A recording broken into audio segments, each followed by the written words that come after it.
السلام عليكم ورحمة الله وبركاته. الحمد لله رب العالمين وبه نستعين على أمور الدنيا والدين. الحمد لله رب العالمين كما ينبغي لجلال وجهه وعظيم سلطانه. الحمد لله. اللهم لك الحمد يا ربنا كما أنعمت علينا بجلائل النعم ودقائقها.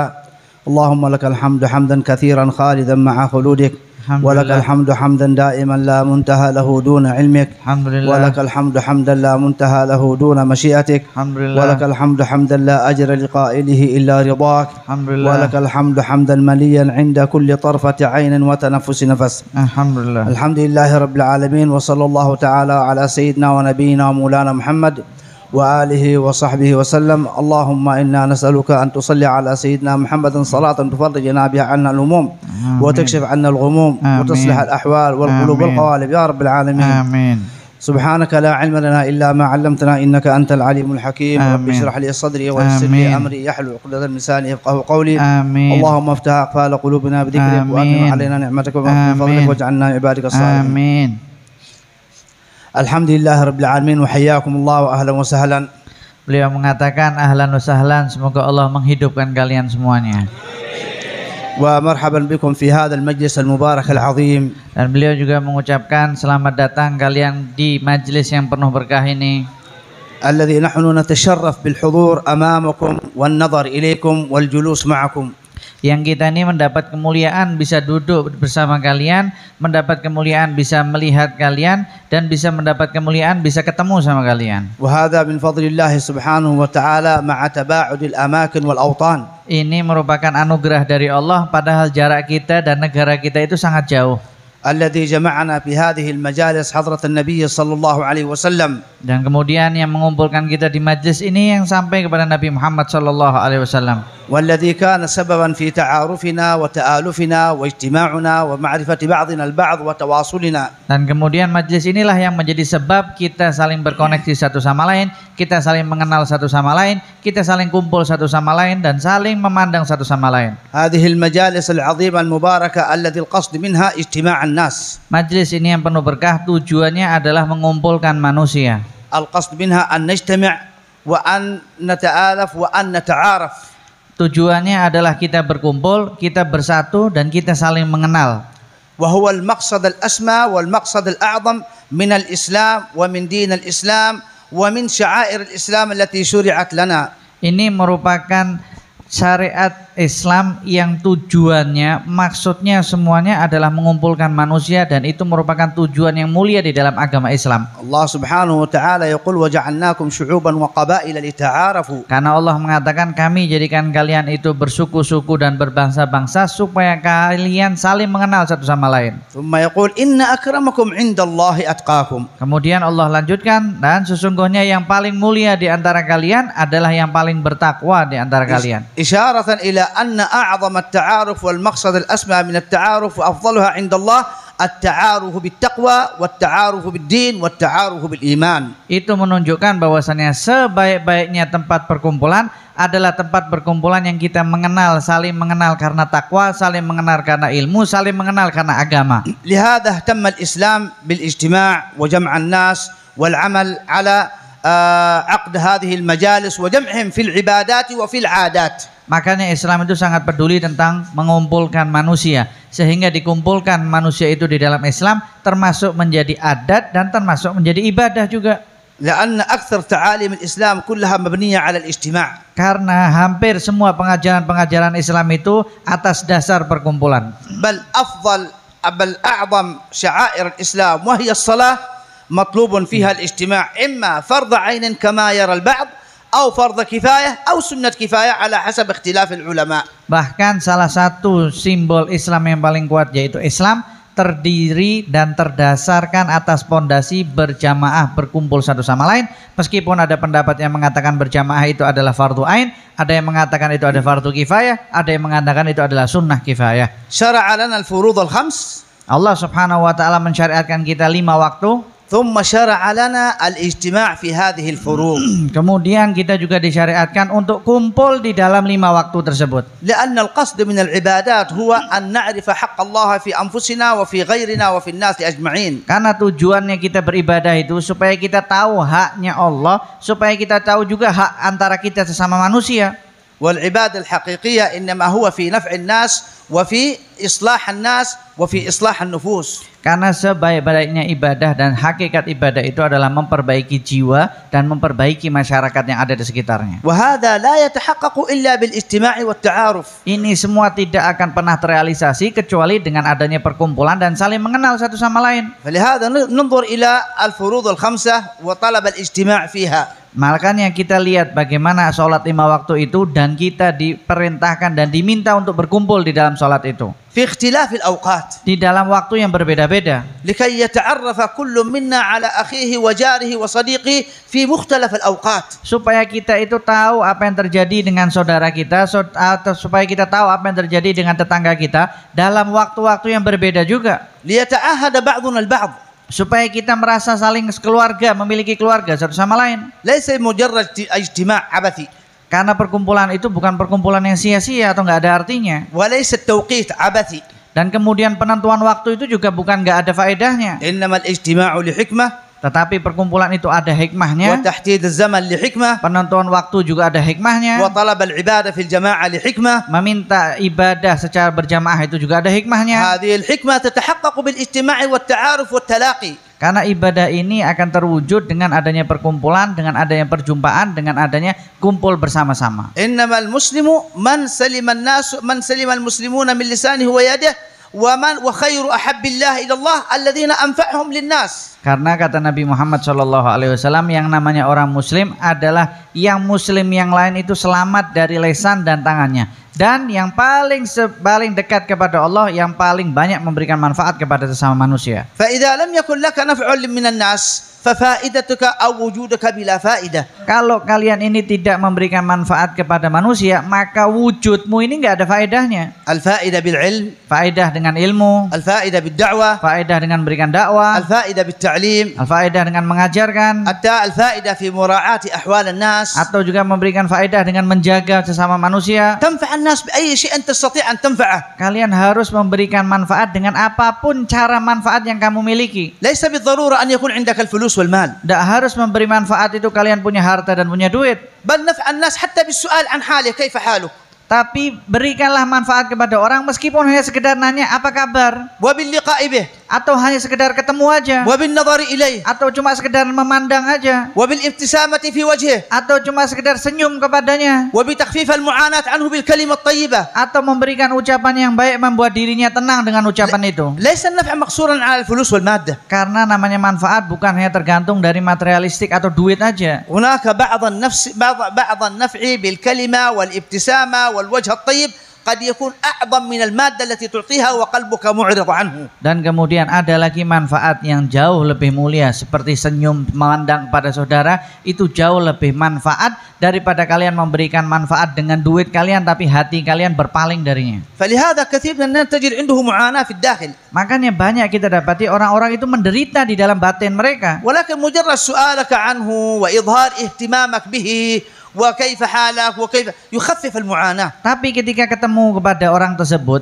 hanya sekedar bertanya apa kabarnya, itu mampu meringankan penderitaan yang dia alami. هذا من أعظم النفع. Karena itu merupakan manfaat yang sangat besar. فلهذا كان الاجتماع في هذه الأوقات له أسباب وله أساس. Oleh karena itu perkumpulan pada setiap waktu itu ada dasarnya. لتفاقد أحوال الناس. Supaya kita tahu keadaan orang itu seperti apa. وتفاقد أحوال المسلمين. Supaya kita tahu keadaan kaum muslimin itu seperti apa. ليس اجتماع لمجرد نزهة أو لمجرد ترويح نفس فقط. Bukan perkumpulan itu cuma sekedar rekreasi doang atau tamasya doang.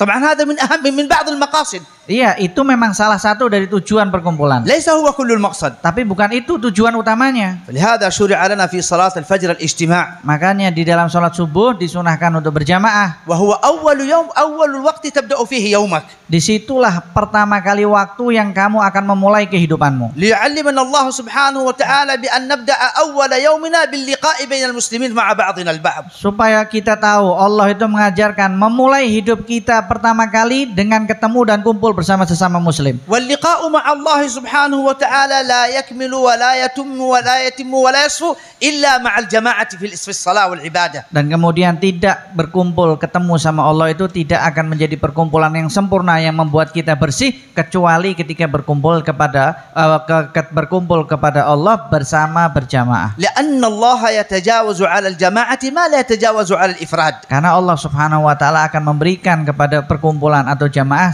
tidak sama seperti Allah memberikan personalnya. ويقبل على الجماعة من الجماعة ما لا يقبل من الأفراد. Dan Allah Subhanahu wa taala juga menerima amalan ketika mereka melakukan secara berjamaah tidak sama seperti ketika Allah menerima amalan ketika seseorang itu beramal sendiri. إذا صلى الناس جماعة Kalau orang itu sholat berjamaah, قبل الجميع Allah akan menerima semuanya yang sholat بصرف النظر عن أفرادهم. tanpa memandang satu persatu siapa yang hadir. وإذا صلى الشخص منفردا Tapi kalau orang itu sholat sendirian, حاسبه على كل حركة وخطرة في فكره وعقله. Allah akan menghisab dia dari setiap gerakan dan pikiran yang terlintas di dalam pikirannya. لكن إذا كان مع الجمع فإن الله يتغاضى على الجمع ما لا يتغاضى على المفرد. Tapi kalau sholatnya berjamaah, Allah akan tutup itu semuanya, berbeda kalau dia sholat sendirian. وقد ورد في الأثر على أن من صلى أن الله إذا نظر إلى الجمع فقبل شخصا قبل كل من خلفه ومن معه. Sebab itu disebutkan di dalam suatu riwayat ketika Allah melihat ada perkumpulan di situ dan ada satu yang Allah terima, maka orang yang di sekitarnya juga Allah terima tanpa memandang siapapun yang ada di sekitarnya. ولهذا علمنا النبي صلى الله عليه وسلم أن نختار من الأئمة الصالحين. Oleh karena itulah Nabi Muhammad SAW mengajarkan kepada kita untuk memilih imam yang soleh. لأن الإمام إذا كان صالحا قبل الله من خلفه. Karena ketika kita punya imam yang soleh, Allah akan menerima siapapun yang sholat di belakangnya. وقد ورد في الحديث عنه صلى الله عليه وسلم أنه قال. Dan disebutkan di dalam satu hadis Nabi Muhammad SAW bersabda, الأئمة وفدكم على الله. karena para imam itu adalah utusan kalian kepada Allah. فانظروا من تقدمون. Maka kalian harus itu lihat betul-betul siapa yang kalian dahulukan, siapa yang kalian utus. ومعنى وفدكم على الله Makna utusan kalian kepada Allah, يعني المقدم عنكم أمام الله والمتكلم عنكم أمام الله سبحانه وتعالى. yang berbicara atas nama kalian di hadapan Allah. فإذا نظر إلى الإمام وأحبه وقبله قبل كل من خلفه. Ketika Allah melihat imam itu tadi dan Allah menerima dan Allah mendengar ucapannya, Allah akan menerima semua orang yang sholat di belakang imam itu tadi. هكذا الشأن في جميع الجماعات. Dan itulah semua perkara-perkara yang berkaitan dengan jamaah. حتى المعاملات الدنيوية الجماعية. Meskipun kalau kita lihat muamalah urusan dunia, عندما تكون جماعة معاملة لأكثر من 50 شخص 100 شخص 200 شخص. atau misalnya ada urusan misalnya tur atau kelompok misalnya 50 orang, 100 orang atau lebih dari itu, يكفي وجود الاسم في الكشف. cukup lihat namanya ada di laporannya, listnya, ثم يوقع عليه ويختم. kemudian ditandatangani dan dicop, sudah selesai. من غير النظر إلى الأفراد نفسهم. Tanpa melihat satu persatu siapa yang ada di dalam rombongan itu tadi. كالكشف عندما تذهب إلى الحج هذا كشف الحجاج. Sama seperti ketika ada daftar list orang mau pergi haji. لكن لما تأتي تعامل أنت لحالك. Tapi kalau kalian punya muamalah urusannya sendiri, هناك إجراءات. langsung ada urusan-urusannya, وقوانين. ada undang-undangnya, وضوابط. ada peraturannya. وربما أشياء لا يتجاوز عنك فيها. Boleh jadi dia nggak maafin kalau kalian salah atau kurang di dalam aturan وفي tersebut. الكشف الجماعي يتجاوز عنها. Tapi kalau lagi bareng-bareng langsung dimaklumi. هذا في الأمور الدنيوية. Ini aja di dalam urusan dunia. ولله المثل الأعلى. Dan Allah, contohnya Allah itu jauh lebih mulia. فكذلك الجماعة والاجتماع. Begitu juga di dalam berjamaah dan berkumpul. فإن الله سبحانه وتعالى ينظر إلى الجمع ويقبلهم من غير نظر إلى أفرادهم. Karena Allah Subhanahu wa taala ketika melihat perkumpulan, Allah terima semuanya tanpa melihat satu persatu siapa yang ada hadir di situ. فلهذا اهتم الإسلام بالجمع والاجتماع. Makanya Islam itu peduli terhadap perkumpulan dan perjumpaan. واهتم النبي صلى الله عليه وسلم بجمع الناس على طاعة الله وعلى عبادة الله وعلى ذكر الله. Dan Nabi Muhammad SAW sangat peduli mengumpulkan manusia itu atas dasar taat kepada Allah, zikir kepada Allah dan ibadah kepada Allah. والنبي عليه الصلاة والسلام يقول يد الله مع الجماعة. Dan Rasulullah SAW mengatakan tangannya Allah itu berada bersama jamaah. ويقول عليه الصلاة والسلام Nabi Muhammad SAW bersabda, الشيطان قريب من الواحد الشيطان مع الواحد setan itu bersama orang sendirian والاثنين dan dua orang, وهو من الثلاثة أبعد. dan dia kalau ada dua orang atau tiga lebih jauh dari orang tersebut, perkumpulan tersebut. لأن الشيطان يخاف أن يدخل في هذه الجماعات. Karena setan itu takut masuk di dalam rombongan atau jamaah. لأنه يعلم أن أنوار هؤلاء تحرقه. Karena setan tahu cahaya perkumpulan jamaah itu mampu membakar setan. وأنوار الملائكة التي تغشى المجلس تحرقه. Dan setan tahu cahayanya malaikat yang menyelimuti majlis itu bisa bakar setan. فهو يوسوس من بعيد. Jadi setan itu akan memberikan was-wasnya dari jauh. لو كشف الله لك الحجاب Kalau kalian dibuka hijabnya sama Allah, لرأيت أن كل شخص يشع بالأنوار كأنه شعاع. kalian melihat setiap orang dari sini bercahaya, memancarkan cahaya yang sangat terang. هذا الشعاع الذي لو كشف الله لك الحجاب عن شعاع العاصي. Ini cahaya ini kalau kalian dibuka lagi hijabnya oleh Allah dibandingin cahayanya orang yang bermaksiat, أو لو كشف لك عن نور العاصي. atau kalau kalian dibuka hijabnya oleh Allah dari cahayanya orang yang bermaksiat, تطبق ما بين السماء والأرض. akan memenuhi antara bumi dan langit cahayanya. هذا نور المؤمن العاصي. Ini cahayanya orang mukmin yang bermaksiat. فكيف نور المؤمن الطائع؟ Bagaimana cahayanya orang yang mukmin yang taat kepada Allah? ولهذا ورد في الحديث الصحيح Sebab itu disebutkan di dalam hadis sahih أنه عليه الصلاة والسلام قال bahwasanya Nabi Muhammad SAW bersabda, أن المؤمن عندما يجوز على الصراط ketika seorang mukmin itu ingin melewati jembatan sirat, تنادي النار neraka memanggil dia, يا مؤمن wahai orang mukmin, أسرع cepetan, فإن نورك أطفأ لهبي. karena cahayamu mampu memadamkan panasku. وأنت تخيل Coba kalian bayangin, جهنم الذي أوقد عليها 1000 عام حتى أحمر ابيضت. neraka Hatta jahanam ahmarat. itu dipanasin 1000 tahun sampai merah, ثم 1000 عام حتى ابيضت. dipanasin lagi sampai putih 1000 tahun, ثم 1000 عام حتى اسودت. kemudian dipanasin lagi 1000 tahun sampai apinya jadi hitam. وتخاف أن يطفئها نور المؤمن العاصي. Tapi نور المؤمن على ظهرها. Buruk-buruknya neraka takut kalau ada satu cahaya orang mukmin yang lama melintasi jembatan sirat. فما بالك بنار الشيطان. Bagaimana nerakanya setan? ولهذا هو يخاف هذه الجماعات. Makanya setan itu takut dengan perkumpulan seperti ini. بل ربما فردا واحدا أو أنفاس هؤلاء تحرقه. Atau bahkan sebagian dari kalian mungkin ada yang nafas kalian bisa membakar setan. ولذلك ورد في الآثار Sebab itu disebutkan di dalam suatu riwayat, أن بعض الصالحين sebagian orang-orang soleh itu كشف له عن الشيطان وهو يحوم في مسجد. dibuka hijabnya oleh Allah, dia ngelihat setan keliling-keliling di masjid, muter-muter di masjid, لا يستطيع أن يدخل. nggak bisa masuk. فيسأله ما بك لماذا ما لك لا تدخل. Kemudian orang soleh ini nanya, kok kamu dari tadi keliling-keliling di sekitaran masjid tapi kok nggak masuk masjid, kenapa? في واحد في المسجد واحد نايم واحد يصلي. Kemudian di dalam masjid itu orang soleh lihat ada satu orang tidur dan ada satu orang lagi sholat. فقال أريد أن أدخل أوسوس لذلك المصلي. Kata setan ngomong ke orang soleh yang setelah dibuka hijab itu tadi, aku ingin memberikan was-was kepada orang yang lagi sholat itu tadi. قال له لا طيب لماذا لا تدخل. Kemudian kata orang soleh, ya udah kenapa nggak masuk aja ke masjid? لا قال له لا أستطيع. Kata setan, enggak, aku nggak bisa. لماذا. Kenapa setan? من ذلك النائم. Karena orang yang tidur itu يخاف من أنفاس ذلك النائم الرجل الصالح. takut nafas yang keluar dari orang yang tidur itu tadi. وهذا لأن الله سبحانه وتعالى جعل في أنوار الصالحين وأنوار المؤمنين أحياء وأمواتا ومناما ما يطرد به الشيطان ويحرق به الوساوس الشيطان. Karena Allah sudah menjadikan nafasnya orang soleh itu memberikan efek ketika dia hidup, memberikan efek ketika dia mati, bahkan ketika dia tidur juga nafasnya memberikan efek. فلهذا حرص العلماء على الحفاظ على هذه الاجتماعات. Oleh karena itu para ulama itu selalu betul-betul sungguh-sungguh menjaga perkumpulan seperti ini. وعلى هذه المجامع المباركة. Menjaga perkumpulan majlis-majlis seperti ini yang penuh berkah. فإن الله سبحانه وتعالى أخبر في الحديث القدسي أن الله يغفر لكل من حضر فيها. Karena Allah menyebutkan di dalam hadis qudsi, Allah mengampuni siapapun yang hadir di dalam majlis ini. حتى لمن لم يحضر من أجل الذكر والعبادة. Meskipun yang datang tujuannya nggak niat ibadah, nggak niat zikir. حتى لمن كان غافلا. Atau ketika dia hadir di sekarang tapi dia lalai, nggak ngerti yang diomongin apa. حتى لمن كان مشغولا. Atau dia duduk di sini tapi dia lagi sibuk. حتى لمن كان نائما. Atau yang hadir di sini dia tidur. ولذلك ورد في الحديث أن الملائكة بعدما تصعد من هذه المجالس. Oleh karena itu disebutkan di dalam suatu hadis, malaikat ketika naik ke atas ngasih laporan setelah hadir majlis seperti ini. ويخبرون الله سبحانه وتعالى بعد سؤاله لهم عن حقيقة هذا المجلس. Dan Allah Subhanahu wa taala ngasih tahu mereka semuanya setelah Allah tanya beberapa pertanyaan kepada malaikat itu. يقول لهم تعالى أشهدكم يا ملائكتي أني قد غفرت لهم. Akhir dari itu Allah kasih tahu kepada malaikat, wahai malaikat, saksikanlah sesungguhnya aku telah ampuni semua yang hadir majlis itu. فيقول أحد الملائكة يا رب فيهم فلان.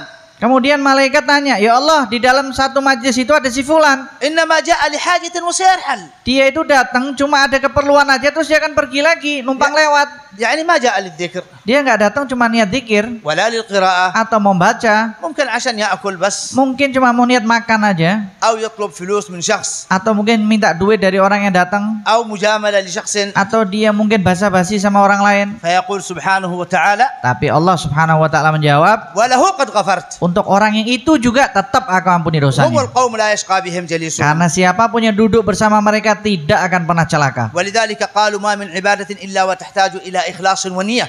Oleh karena itu setiap ibadah semuanya butuh niat dan butuh ikhlas. إلا عبادة مجالس الذكر والجلوس بين أيدي الصالحين. Kecuali hadir majelis zikir dan duduk di hadapan orang soleh. فإن الله يقبل الجميع ويغفر للجميع حتى وإن كانت قلوبهم مدبرة. Karena Allah Subhanahu wa taala akan menerima semuanya, mengampuni semuanya meskipun hati mereka itu bertolak belakang. فلهذا اهتم العلماء بعقد هذه المجالس. Makanya para ulama itu sangat peduli untuk membuat majelis seperti ini. حتى وإن كان الناس قلوبهم غافلة. Meskipun orang yang hadir di ketika itu lalai, وحتى وإن كانوا لا يفهمون. meskipun mereka nggak paham apa yang diomongin, حتى وإن كانوا لا يعقلون ماذا يقال. meskipun mereka juga nggak ngerti ini lagi ngomongin apa. لكن حضور هذه المجالس مع هذه الأناشيد والمدائح المباركة Tapi hadirnya mereka dengan mendengarkan qasidah-qasidah dan nasyid-nasyid yang penuh berkah, تهذب النفس ini semua akan mendidik jiwa, وتوجه وتنور العقل akan memberikan cahaya di dalam akal, وتصفي القلوب akan mensucikan hati, وتوجه الإنسان إلى الوجهة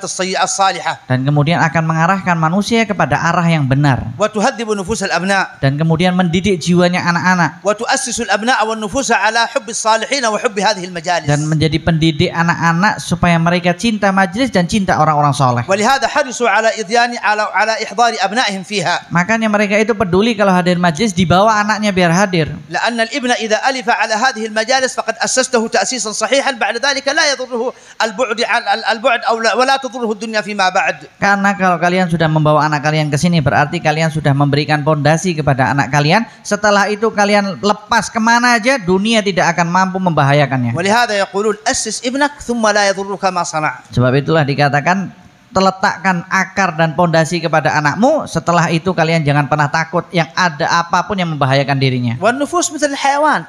Karena jiwa ini seperti hewan. إذا ألفتها على شيء ألفت عليه. Kalau kalian membiasakan terhadap sesuatu, maka dia akan terbiasa. فعندما تؤلفها على هذه المجالس القلب النفس تألفها والقلب يستسيغها ويحبها. Kalau kalian biasakan untuk hadir majelis seperti ini, maka jiwanya akan terbiasa, akalnya, hatinya juga akan terbiasa. فلهذا ينبغي للناس إحضار أبنائهم في هذه المجالس. Jadi hendaklah kalau yang mau hadir majelis ini juga dibawa anak-anaknya hadir majelis ini. وهذه الأماكن المباركة. Dan juga dibawa ke tempat-tempat yang penuh berkah ini. هذا من أساس تأسيس الأبناء. Ini merupakan pondasinya mendidik pendidikan anak dari kecil. وقد قالوا من كان مع الله في بدايته كان الله معه في نهايته. Sebab itu dikatakan barang siapa yang bersama Allah di awal mulanya pasti Allah akan bersama dia di akhirnya. ومن حفظ الله في أول أمره حفظ الله في آخر عمره. Dan barang siapa yang menjaga Allah di awal-awal umurnya, Allah akan jaga dia di akhir umurnya. فينبغي أن نحرص على مثل هذه المجالس المباركة. Nah, kita harus peduli terhadap hadir majelis-majelis yang penuh berkah ini. التي هي متسلسلة بالمجالس السابقة إلى رسول الله صلى الله عليه وسلم. Karena majelis ini bersambung dengan majelis-majelis sebelumnya sampai ke majelisnya Rasulullah sallallahu alaihi wasallam. لو كشف الله لك الحجاب. Kalau kalian itu dibuka hijabnya oleh Allah, لرأيت أن كل مجلس كالحلقة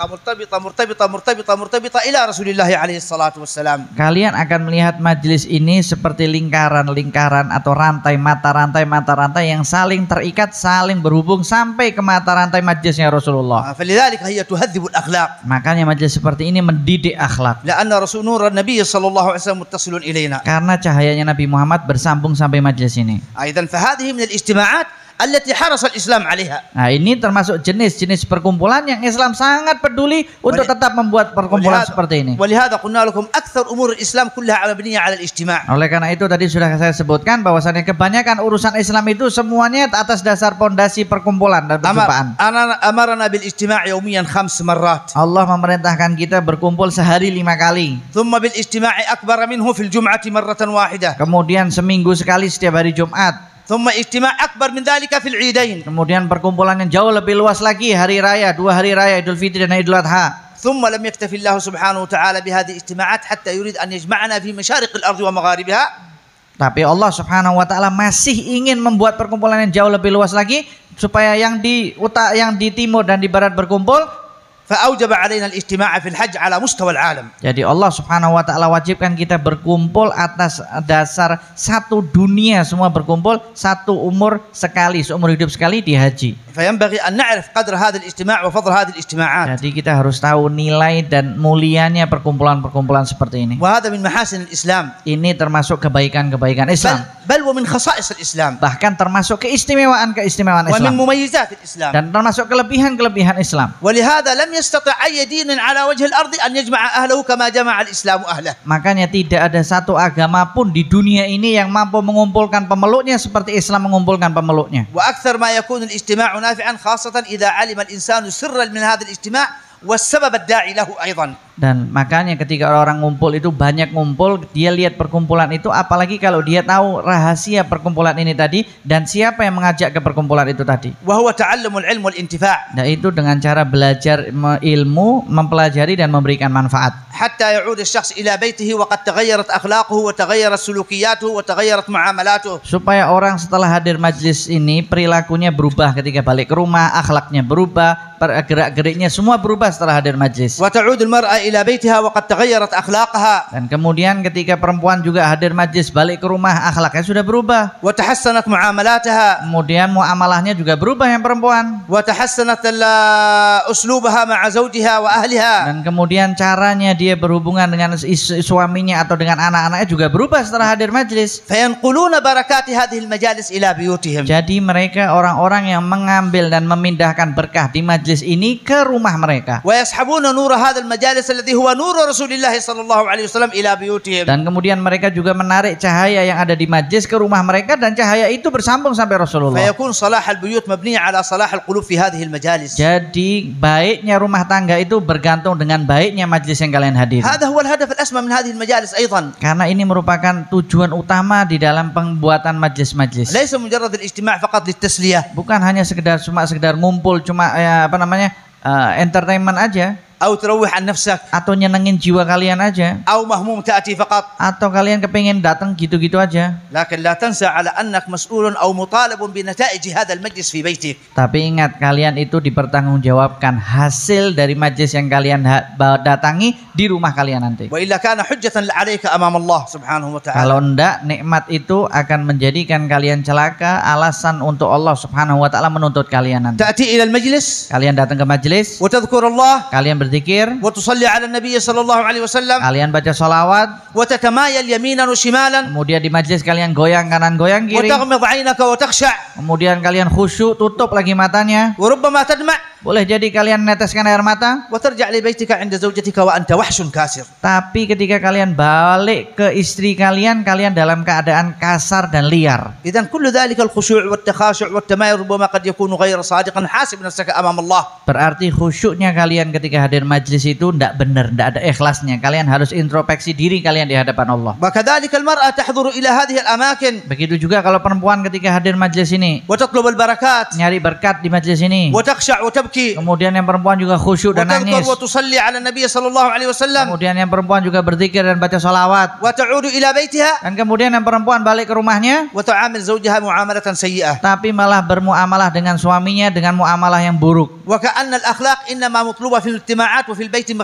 خالية عنها. Seakan-akan kita ini harus berakhlak cuma di majlis, di rumah dicabut akhlaknya. النبي عليه الصلاة والسلام يقول Nabi Muhammad SAW bersabda, خيركم خيركم لأهله. sebaik-baik kalian adalah yang baik sama keluarganya. وأنا خيركم لأهلي. Dan aku adalah orang yang terbaik kepada keluargaku. هذا هو الميزان. Inilah barometernya. هذا هو المقياس. Inilah ukurannya. هل انتفعت من هذا المجلس؟ Kalian dapat manfaat enggak di majlis ini? هل استفدت من هذا المجلس؟ Kalian dapat faedah enggak di majlis ini? هل تنورت من هذا المجلس؟ Apakah kalian dapat cahaya enggak di majlis ini? هل سرت إليك أخلاق رسول الله صلى الله عليه وسلم في هذا المجلس؟ Kalian sampai enggak akhlaknya Nabi di dalam majlis ini? فانظر كيف ستكون بعدها في بيتك. Caranya kalian lihat kalau kalian sudah sampai rumah apa yang terjadi. إن نقلت أخلاق رسول الله معك إلى بيتك. Kalau kalian bisa memindahkan akhlaknya Nabi ke rumah kalian, فاعلم أنك ممن اغترف بحظ وافر من هذه الأماكن. maka ketahuilah kalian berarti sudah mengambil bagian yang cukup besar di dalam majlis ini. إذا رجعت إلى بيتك وخلعت الأخلاق أمام البيت ثم دخلت.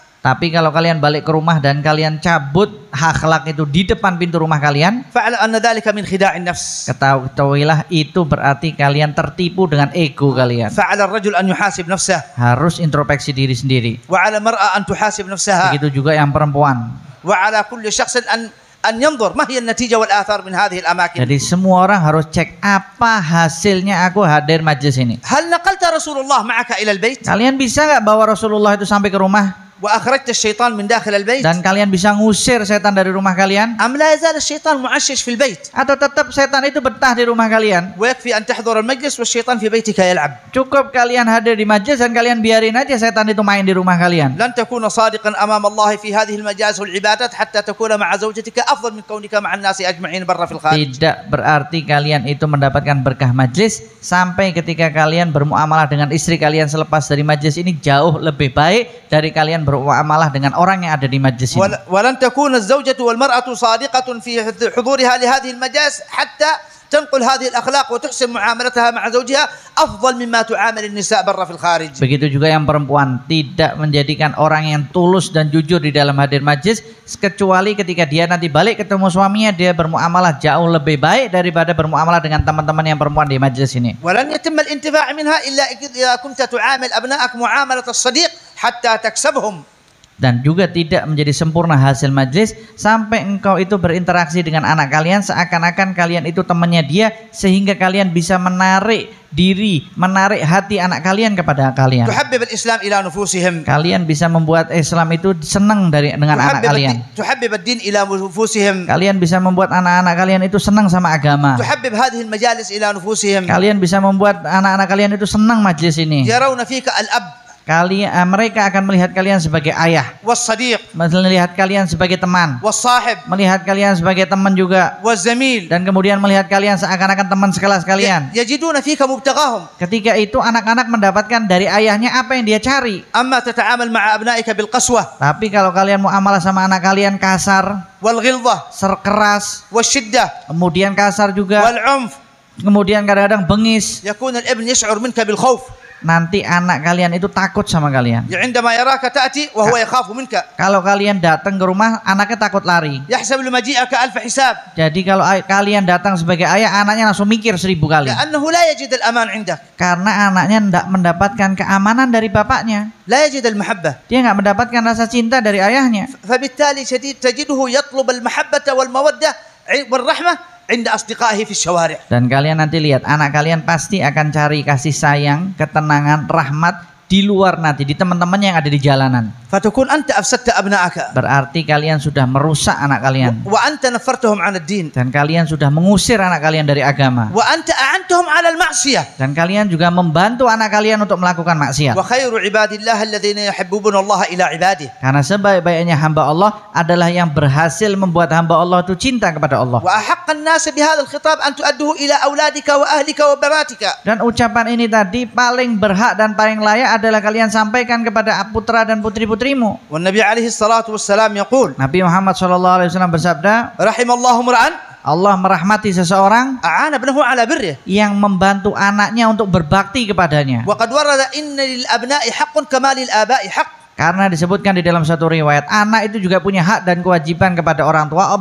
Bagaimana orang tua punya hak dan kewajiban kepada anak. فلا تجعل ابنك يبحث عن الحنان عند غيرك. Jadi jangan sampai kalian biarkan anak kalian itu mencari kasih sayang selain dari dirimu. ولا تجعل ابنك وأهل بيتك يخافون منك إذا حضرت. Dan jangan kalian biarkan anak kalian dan keluarga kalian itu takut kalau kalian datang.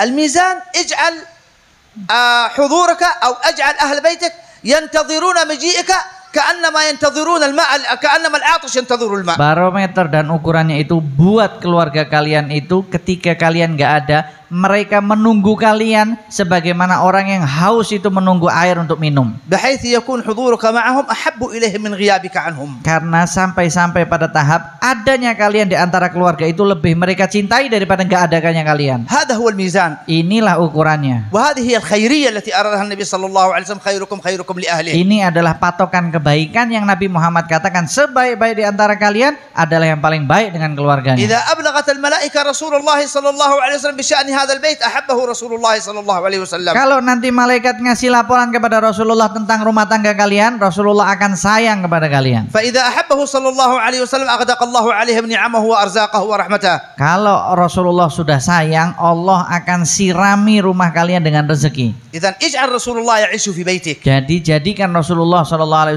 itu hidup di rumah kalian. مفهوم يا إخواني؟ Paham kira-kira semuanya? هذا هو الغرض الأساسي من هذه المجالس المباركة والاجتماعات. Ini adalah tujuan yang sebenar-benarnya ketika kalian ngumpul atau hadir di majelis ini. هذا مقصد من المقاصد. Ini salah satu daripada tujuan-tujuan. كما أن المقصد في اجتماع الصلوات Sebagaimana tujuan ngumpul di dalam sholat-sholat, تعارف الناس mengenal sesama في أول اليوم di awal permulaan hari, لتتفقد حاله قبل أن يبدأ العمل. supaya kalian tahu bagaimana keadaannya sebelum dia mulai bekerja. وفي الظهر Dan kemudian ketemu lagi di duhur, لتتفقد حاله بعد أن عمل بعد أن خرج للعمل. supaya kalian tahu lagi keadaannya setelah dia bekerja itu kayak gimana. هل استفاد أو لم يستفد؟ Apakah dia dapat faedah atau enggak hari itu dia kerja. وفي العصر Dan kemudian ketemu lagi di sholat asar, لتتفقد أحواله بعد أن مضى وقت الطعام. هل تناول الطعام أو لم يتناول؟ هل وجد مقيته أم لم يجد؟ supaya kalian bisa tanya, itu sudah selesai waktunya makan siang, dia sudah makan atau belum, dapat makanan atau enggak. وعند غروب الشمس Dan kemudian ketika matahari terbenam, لتتفقد أحواله عند دخول الليل. tanya bagaimana keadaan kalian ketika masuk di malam hari. هل دخل وهو في عافية وفي حاجة مقضية أو دخل في هموم وهو لم يجد لقمة العشاء؟ Masuk waktu maghrib, apakah dia masuk dalam keadaan sehat atau dia masih gelisah, ada kekerjaan dia yang belum selesai, atau mungkin dia nggak dapat sesuap makanan ketika sudah maghrib. وفي صلاة العشاء Dan begitu juga ketemu lagi di sholat isya, لتتوقد أحواله عند آخر ساعة للعمل supaya وهو في الليل. supaya kalian tahu akhir pekerjaan dia itu seperti apa keadaannya, dan itu sudah terakhir pertemuannya. فيكون أول يومك اجتماع بأخيك المسلم Jadi pertama kali harimu adalah berkumpul dengan saudaramu sesama muslim, وآخر ليلك اجتماع بأخيك المسلم. akhir malammu juga terakhirnya ketemu dengan sesama saudaramu sesama muslim. هل فهمتم هذه المقاصد؟ Kalian paham nggak tujuan-tujuan ini tadi? أم أنك تصلي وأنت لا تدري جارك ماذا عليه وماذا عنده؟ Ataukah kalian tipe-tipe orang yang sholat berjamaah tapi kalian nggak tahu keadaan tetanggamu itu seperti apa, bagaimana keadaan baiknya atau bagaimana keadaan buruknya? تحضر المسجد ولا يهمك أمر الناس ولا أمر جارك وهو جارك ربما يكون مريض ربما يكون جائع ربما يكون محتاج وأنت لا تدري ما حالته. Kalian hadir ke masjid sholat berjamaah tapi kalian nggak peduli apa yang terjadi dengan tetangga kalian, dia sakit atau dia sehat atau dia kenapa-napa, nggak ngurus, masuk aja masjid. مفهوم يا إخواني؟ Paham kira-kira? نسأل الله سبحانه وتعالى أن يعرفنا بمقاصد الشريعة ومقاصد الدين والعبادات. Kita minta sama Allah supaya Allah Subhanahu wa taala memberikan kita pengetahuan terhadap tujuan-tujuan baik di dalam agama Islam. وأن يوفقنا لتحقيق ما أراده منا من هذه الطاعات. Dan semoga Allah Subhanahu wa taala memberikan kita taufik untuk dapat merealisasikan taat ini. وأن يجعلنا من أوفر الناس حظا واغترافا من رحمات وبركات ونتائج وآثار هذه المجالس المباركة. Dan kita minta kepada Allah mudah-mudahan kita menjadi orang yang paling banyak mendapatkan berkah dan manfaat ketika kita hadir di majlis seperti وأن ini. يحقق بنا مقاصد الشريعة. Nah, semoga Allah Subhanahu wa taala mewujudkan maksud-maksudnya syariat di dalam diri kita. ويؤلف بين قلوبنا. Nah, semoga Allah mempersatukan hati kita. ويذهب الشحناء والبغضاء من قلوبنا. Semoga Allah menghilangkan kebencian dan kedengkian di antara hati-hati kita. ويجعل اجتماعنا في المحبة كما في المجالس والمساجد أيضا في البيوت ومع الجيران. Sebagaimana kita kumpul di sini dengan penuh rasa cinta, semoga ya Allah di rumah dan di masjid juga kita dengan penuh rasa sayang dan cinta. والحمد لله رب العالمين. Amin. وصلى الله تعالى على سيدنا ونبينا ومولانا محمد وآله وصحبه وسلم والحمد لله رب العالمين والعفو منكم. سورة الفاتحة.